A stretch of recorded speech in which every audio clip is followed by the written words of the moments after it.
Good afternoon, everyone. Thank you for joining us today.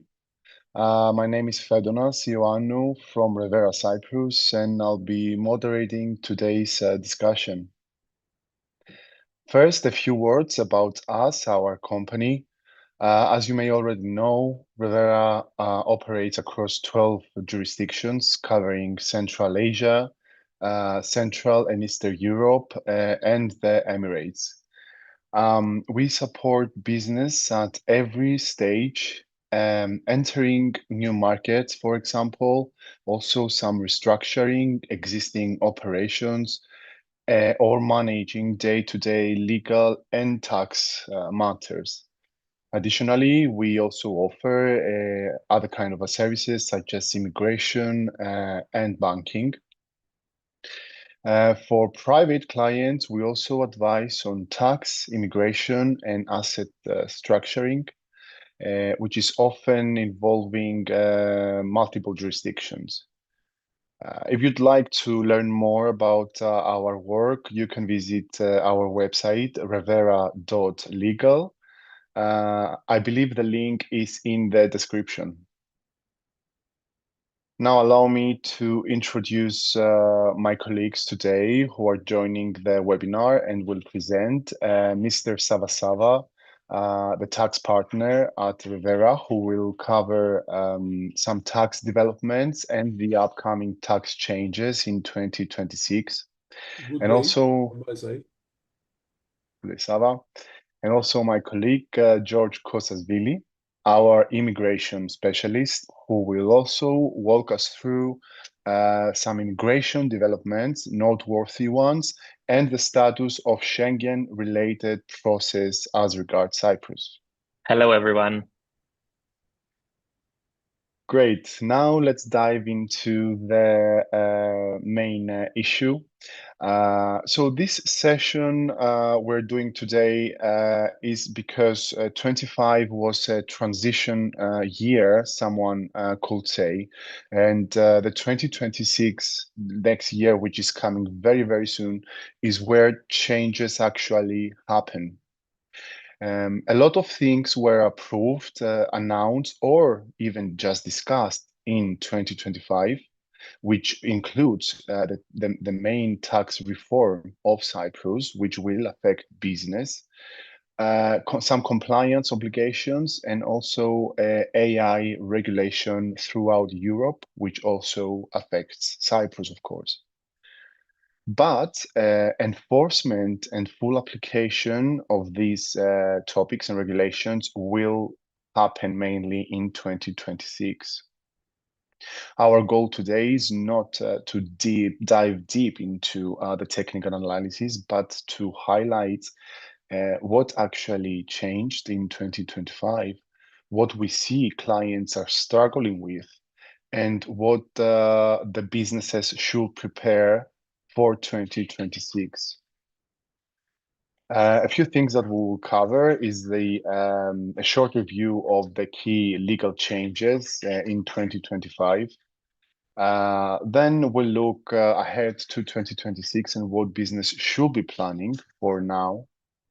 We'll try to keep it high level and practical and leave time at the end for questions and answers. Now, we are going into the first topic that bothered a lot of people and government officials in 2025, which is the Cyprus tax reform. In this case, Savas, our tax partner, will walk us through the tax reform framework, and that was approved in 2025. However, there have been many uncertainties as to the It's not locking been of the approved file. yet. Yes, yes. So I was just adding that there have been many uncertainties as to locking the final provisions and what it means. So Savas will explain in more detail now. It's actually the Republic of Cyprus is introducing the first major tax reform in the last 2 decades. So it will be affect all different tax aspects of individuals and companies. the issue that we are facing now is the bad timing of this reform, as in May we will have the parliament elections. So now all the political parties, they are using this tax bill to gain votes. So actually, it was supposed to finish everything by yesterday, which is the last parliament's meeting, but they postponed on Monday as one of the big political parties, they asked for time. This reform is done basically to satisfy the Cyprus corporation tax based on Pillar 2 to 15%. But nevertheless, they throw a lot of different reforms in and different bills that affect everybody. I will go through that reform and I will try to be not in detail as anything I said today, except some major tax brackets, everything else, it can be changed by Monday. First of all, as I said, the corporation tax for 12.5%, it goes to 15%.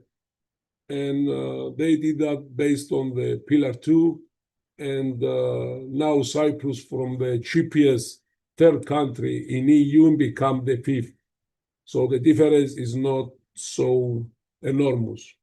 At the same time, they're introducing the 5% dividend tax, which until now was 17%. So our government, based on this tax bill, it doesn't try to make more money from the budget. It just tries to have a balanced budget as it goes before. If they succeed or not, I cannot say right now. And this is the reason all the political parties, they are not angry yet. For individuals, the 19,500 tax-free, he announced to us at the beginning that will go to 20,500, and then announced again that will go to 22,000. And the latest thing we have is the right-wing political party is requesting 24,000, the tax bracket for zero tax, let's say. So we don't know yet. Maybe 20.5, maybe 22, maybe 24. They're introducing for the first time since 1992 family and housing deductions for individuals, which is related to single-parent families, to student dependent, and to low mortgages or rent. All of these deductions, it can be given if the family income is less than 80,000 a year.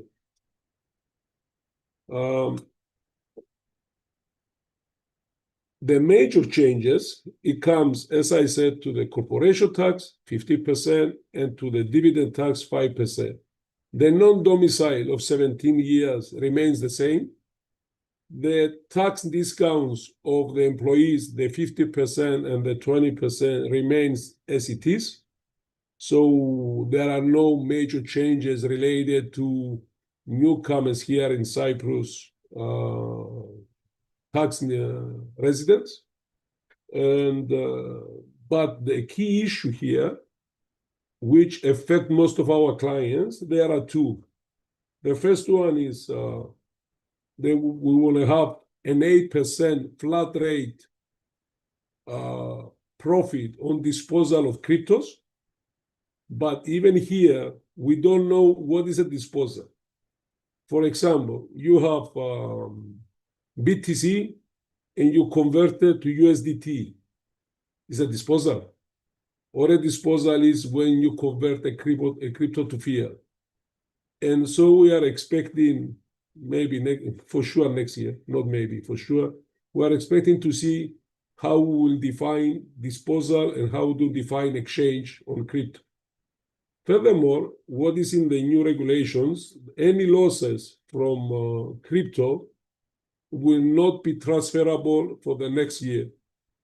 So That's what we have until now. I've been discussing with my colleagues about this, and we couldn't figure out where the government and what we define. The second is another major change is about the scheme of employees share bonus, which they are trying to find a way not to be taxed as it is now, means that you have to calculate and do the valuation of the company's market value, and then percentage of the employee receives, it will be taxed as a salary, as active income. And still they are trying to do something. Still, we don't have the bill, how it's going to be work. Hopefully, we will have it in the January. The key point there is they want to tax it at 8% flat rate too.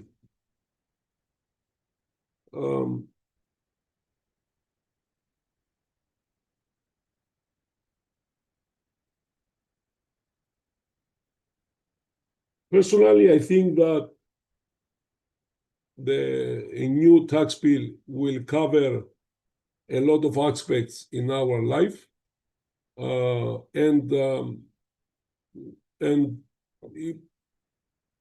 will be more clarified at the near future, as we are. It's common when you have political parties involved.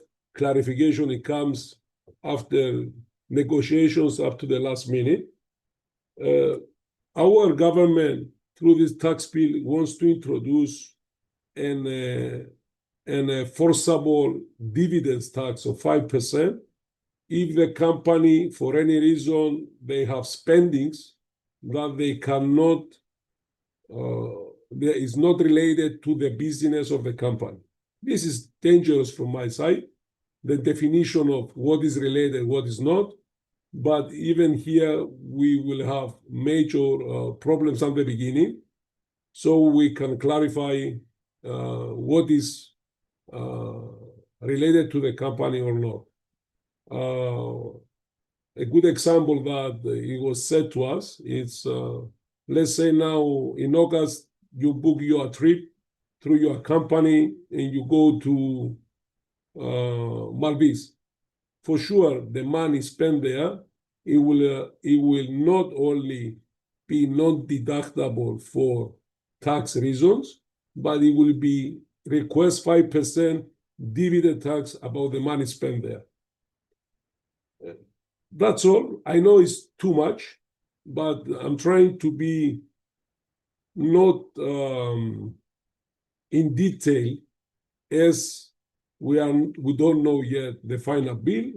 For sure, at the beginning of January, we will come out with a newsletter, explain as much as possible about the new bill. Thank you from my side.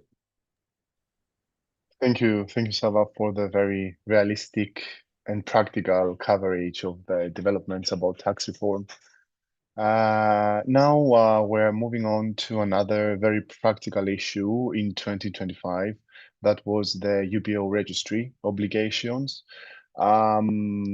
This has been implemented for some time now, but we saw that in 2025 that many clients struggled, not because the rules were new, but because the enforcement became real and was implemented in practice.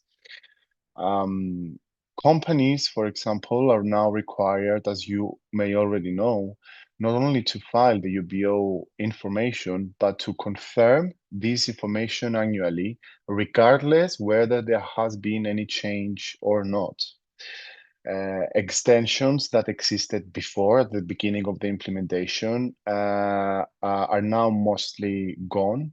And the penalties were clarified. In some cases were amended and thankfully decreased. But the key point is that non-compliance can no longer be ignored. For example, in our case, we saw many cases where clients updated their shareholding information and changes internally, but did not update the UBO registry in time. This resulted, of course, in the implementation of some fines, but most importantly, this can face issues also with banks and other authorities when such registry is not up to date. So a key message for this topic is that that 2025 was the year that companies and businesses realized that the corporate housekeeping, as we refer to it sometimes, is no longer optional but essential. Another interesting development in 2025 was the partial implementation of the EU AI Act. It started to appear in 2025. This it should be clarified that is not the Digital Services Act or the Data Act, but it's a separate regulation focused specifically on artificial intelligence. The AI Act entered into force, but in 2025, it was the mark of the phased application. This means that certain practices are already prohibited, and companies are expected to have a basic awareness of what AI tools they use. Importantly, though, the full obligations and restrictions of the UAE Act are not yet in enforce. This will indeed happen next year in 2026.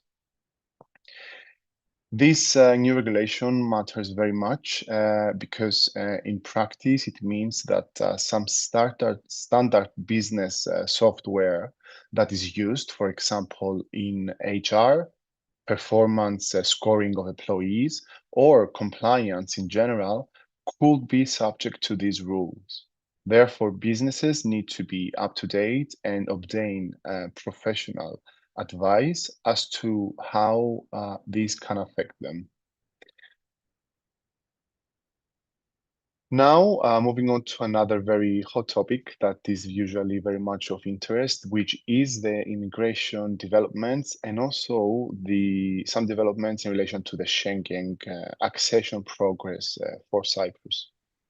In this case, my colleague George, our immigration specialist, will cover the immigration developments and the current status of the Schengen. George, you can tell us what the developments are about. Sure. Correctly mentioned, Fedonas. Looking back to 2025, Cyprus immigration experienced a year of progress without fundamental change. The overall framework remained stable, while certain developments began shaping the future direction of the system. The most significant milestone in 2025 was the introduction of the EU Blue Card, which officially became available in July. This marked an important step forward, particularly for highly skilled professionals seeking work and reside in Cyprus. Although the migration authorities began accepting applications, the practical implementation faced several challenges. The lack of clear internal guidelines and limited coordination between the migration department and the labor department resulted in delays, with many applications remaining still pending.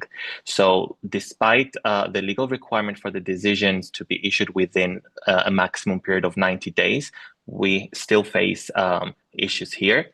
So as a result, while the EU Blue Card represents a positive and promising development introduced in 2025, it has not yet been functioning as smoothly as originally expected in practice.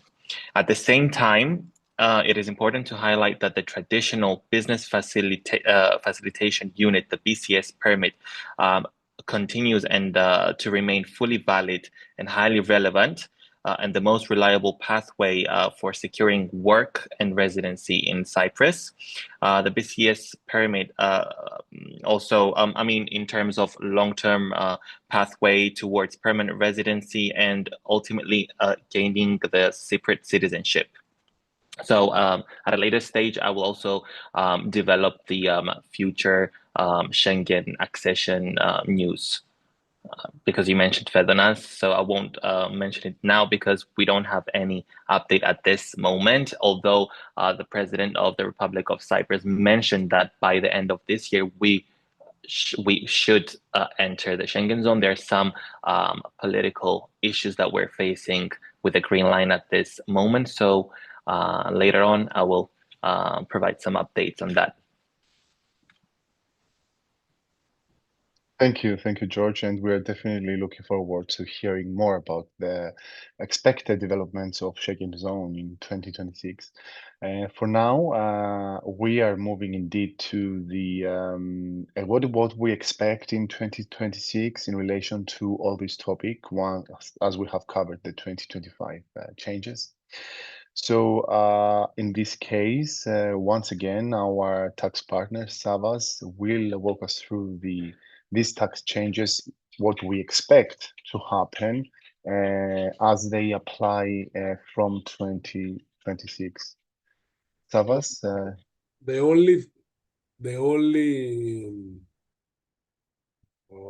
thing that is for sure it will happen in 2026, it's the crypto companies and crypto owners will move to Cyprus for their to become a tax resident of Cyprus as the non-dom plus the 8% flat rate on profits on crypto. It will attract more people in Cyprus. Furthermore, I would like to face something. I repeat something that I wasn't clear about the equity and the stock options. As I said, there is a 8% special rate, flat rate applies to qualify equity awards, but there are two caps there that it cannot exceed. It cannot exceed the twice annual remuneration or 1 million lifetime benefit. So actually our government here, and the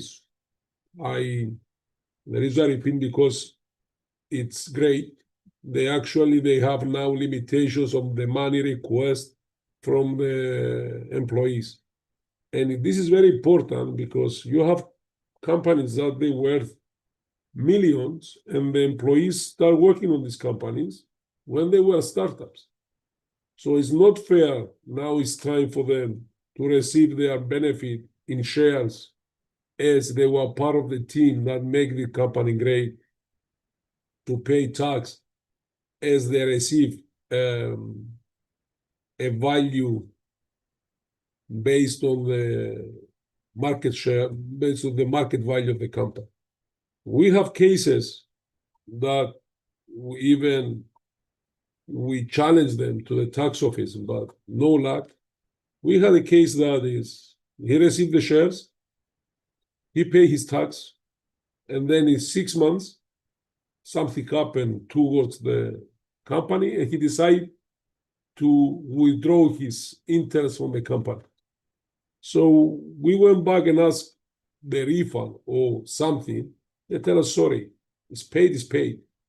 So in this case, it looks more fair to the people, to the companies and to the employees about the stock options. As I said before, is the first major tax bill for the last 20 years. So we are expecting a lot of clarifications. We are expecting a lot of misunderstandings, but I believe so. We are here to resolve these matters, and we do have the team to do so.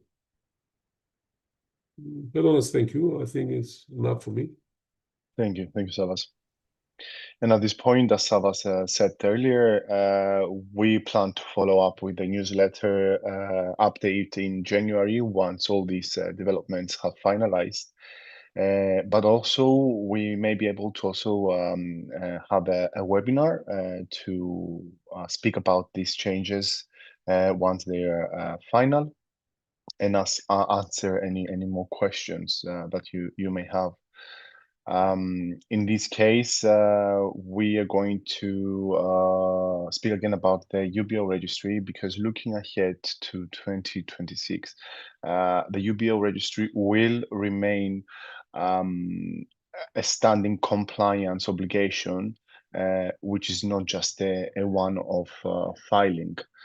Annual confirmation will be expected without exceptions. So it's important to continue complying within the deadlines for this obligation. Companies that fail to comply with this will face issues, not only the fines that they are applicable, but also any issues with the banks, auditors, and regulators. So a key takeaway for this issue is that the 2026 might be the year to make UBO compliance part of a routine annual process, and not just a last-minute compliance exercise. Now, as regards the full implementation of the EU AI Act, this is expected to happen around August 2026, when it will enter its full implementation phase. So in this case, as we said earlier, it will include AI that is used in the hiring process of people, the scoring of performances of people, and general compliance. This is, of course, list is not exhaustive. In this case, businesses will need to ensure that these systems continue to have human supervision, sufficient documentation and records, and maintain a clear responsibility, especially when using third-party tools where data are vulnerable.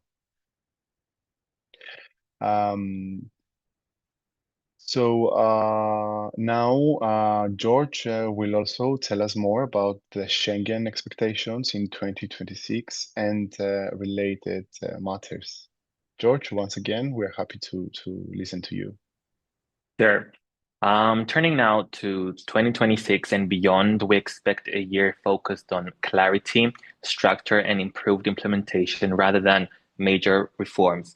In particular, the EU Blue Card framework is expected to mature with clearer procedures, better coordination between authorities, and more efficient processing. Until this system becomes fully streamlined, the BCS permit will continue to be the most dependable option for individuals and businesses seeking stability and long-term planning in Cyprus. Looking ahead, one of the most anticipated and exciting developments in Cyprus' future is its potential accession to the Schengen area.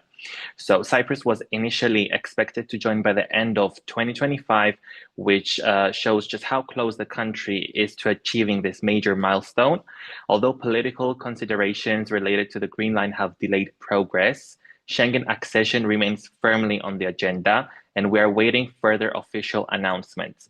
To put this into perspective, imagine a future where passenger flying from Larnaca International Airport to Rome would no longer undergo a passport control, and the same would apply in the opposite direction.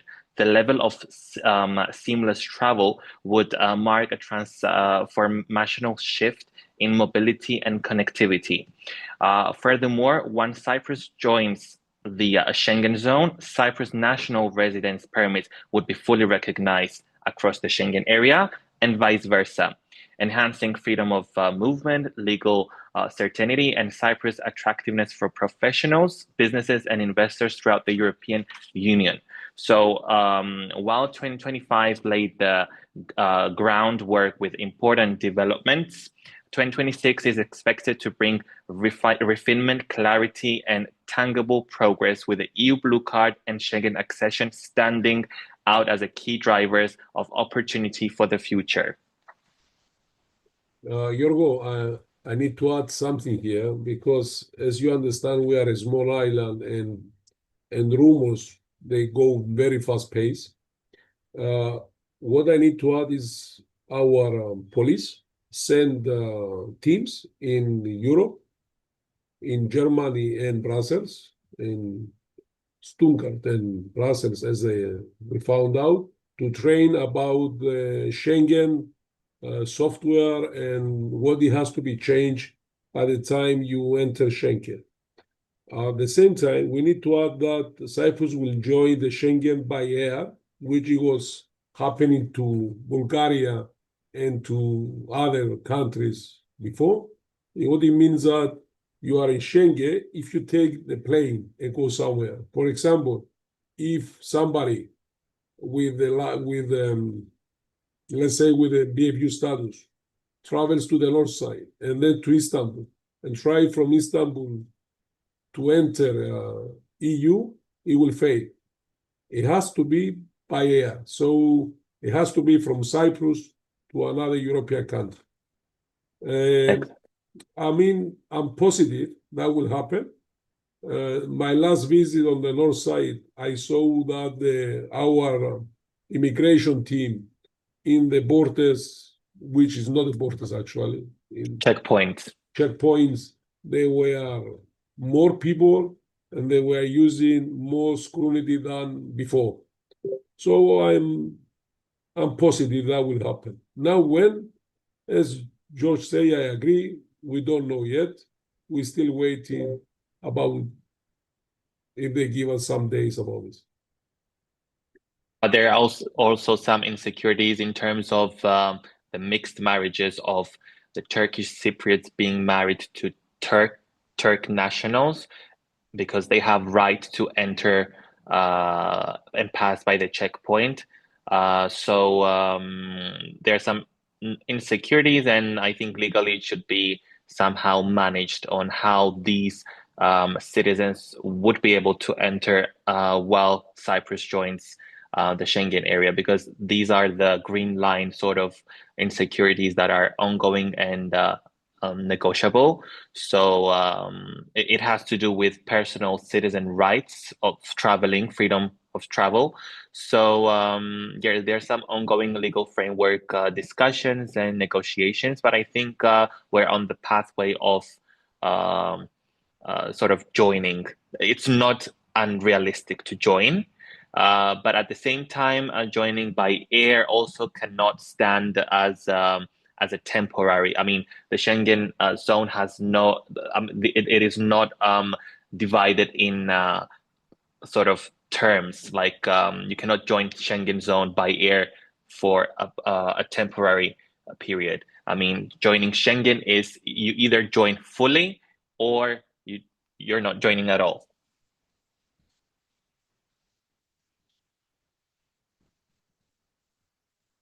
So we'll see how things will develop in 2026, which will be a crucial year for Cyprus' future. Thank you. Thank you both for your insightful comments. At this stage of the session, actually, that brings us to an end of the presentation part of today's discussion. But we'll now be open to you for any questions in relation to the matters discussed. So while you prepare to make any questions, we do have the first one. So someone from our audience has asked how realistic it is to think that Cyprus will fully join Schengen in 2026. I believe some of your comments may have already covered this, but if you have any additional comments to speak about, how realistic is it? Personally, sorry, Josh. Personally, I think it's realistic. It will happen. Yes, it is practically. I mean, we don't have practical issues rather than political issues. So the only issue here is the green line. Otherwise, practically, I mean, system related or training related, and with the special police bodies, let's say, we are totally fine and we comply with that. But the only issue here is the green line control and the political side of Cyprus. Otherwise, I mean, if we wouldn't have green line, we would just enter easily the Schengen zone. So it is realistic, and we are positive. And I personally think that in 2026 we should join as well. Thank you very much. So another person has asked whether we can elaborate about changes in the requirements of substance. I'm not 100% sure what topic this relates to exactly. Yeah. About substance, most probably means about tax. You mentioned tightening the requirements to substance sales, meaning effective presence of the company. The substance is important if you want to have bank accounts in Cyprus banks. So substance is very important. The IP box needs substance. So this IP box needs to have and show that the decision making of the IP happens to Cyprus. The other about substance, it's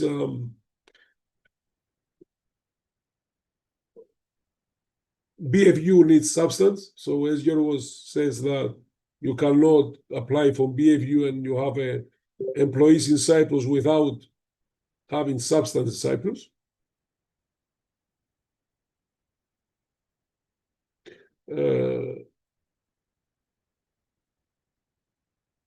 As it concerns the effective presence, as our audience is described, to own a Cyprus company and to do business does not need substance if your bank account is not in Cyprus. So I think I cover most of the requirements about substance. Great. Well, another question is that what, in our opinion, what kind of sectors in Cyprus can offer the most growth potential for foreign companies in the upcoming year?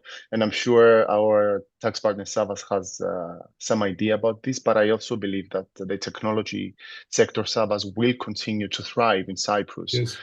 But I'm sure in addition, some other sectors may also have some goods. The major sectors in Cyprus is technology, it's tourism, and real estate. That's the major. But as it concerns the foreign companies, we do see a lot of IT companies that are related to mobile applications, to e-gambling, to Forex. They are choosing Cyprus as an attractive point. Most of these companies, they are transferring to Cyprus. They are key employees to take advantage of the 50% discount on their salaries.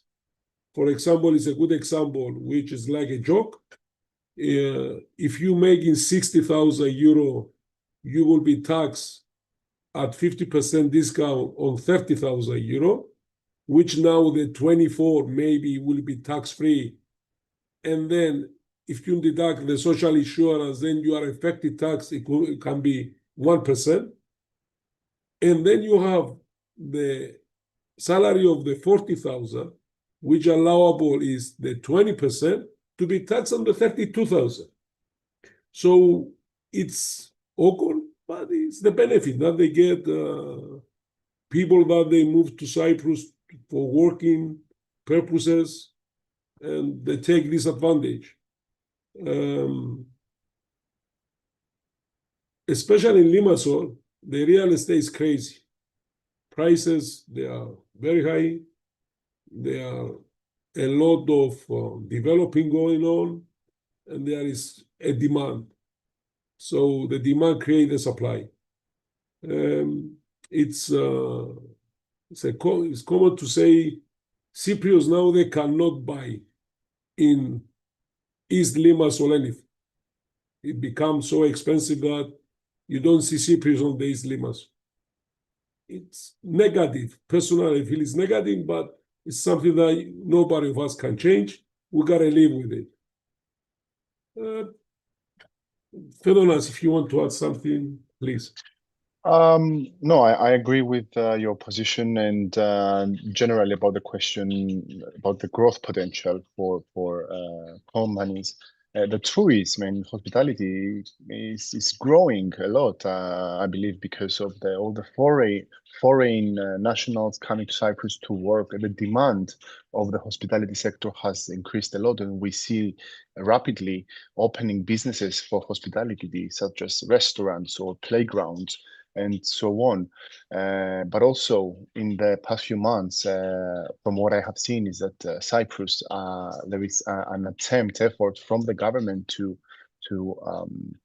do marketing about tourism in the winter time also, because throughout the year we have quite a lot of tourism, but this is expected to continue growing even in winter months. So I think this is a very important sector also that we continue to thrive, if you agree with me, Sava.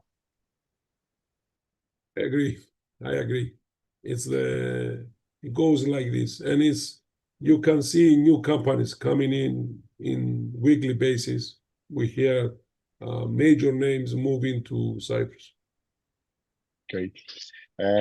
So we have one last question for now, and the question is that given the new amendments and the revised timelines, what would be our first piece of advice for a small business in Cyprus in 2025?